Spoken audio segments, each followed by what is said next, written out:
বাগানে, গরুর গোয়াল ঘরে, পলগাছের ভিতরে জীবনে আত্মরক্ষা করেছি, জীবনকে বাঁচানোর তাগিদে।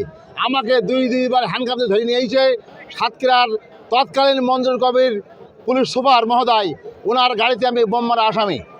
তারপরে আমার বাড়ির পাশে কামারপাড়াটা হিন্দু সম্প্রদায়ের লোক আছে, গৌর সাহি মন্দিরের সভাপতি, তার পুজোর মণ্ডল আমি ভাঙেছি।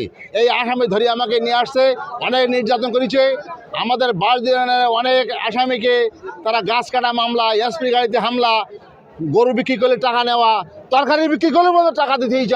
আমাদের জীবনে অনেক কষ্ট হয়েছে। জামাতের যারা কর্মীরা ছিল তারা গোটা 17 বছরে ঈদ করতে পারে নাই, তাদের এত কষ্ট হয়েছে, তারা ভাঙা কবরের ভিতরে প্রত্যেকটা জায়গায় স্বামী স্ত্রী সময় দিতে পারে নাই, বাচ্চার মুখে তারা ভাত তুলে খাওয়াতে পারে নাই, তারা ঈদের আনন্দ পায় নাই। কিন্তু আজকের গোটা 17 বছর পরে আজকের গণমুখে মাঠে আজকের যে ইতিহাস সৃষ্টি হতে যাচ্ছে,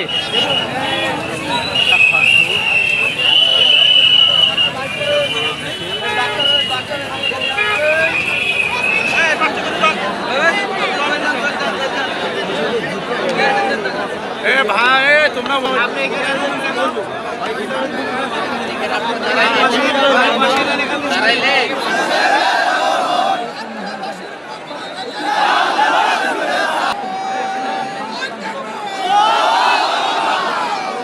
সৌরচার শেখ হাসিনা দীর্ঘ 17টি বছর Satkhira government football high school ময়দানে আমরা জামাতের বিশাল এক কর্মী সমাবেশে উপস্থিত হয়েছি।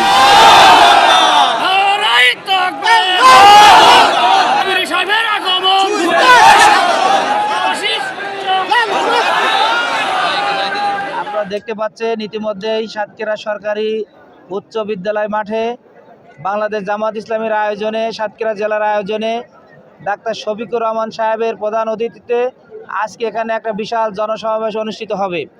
আজকে এই জনসমাবেশের উদ্দেশ্যই হচ্ছে ডাক্তার শফিকুর রহমান সাহেব এখানে এসে সাতক্ষীরাবাসী সহ সারা দেশের উদ্দেশ্যে একটা দিক নির্দেশনা দিবেন।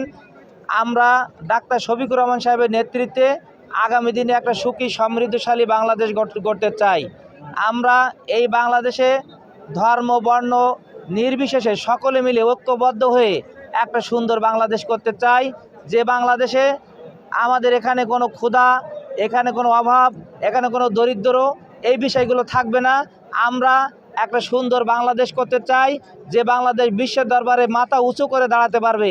ডাক্তার শফিকুর রহমান সাহেবের যোগ্য নেতৃত্বের মধ্য দিয়ে আগামী দিনে আমরা এরকম একটা সুন্দর বাংলাদেশ গঠন করতে চাই।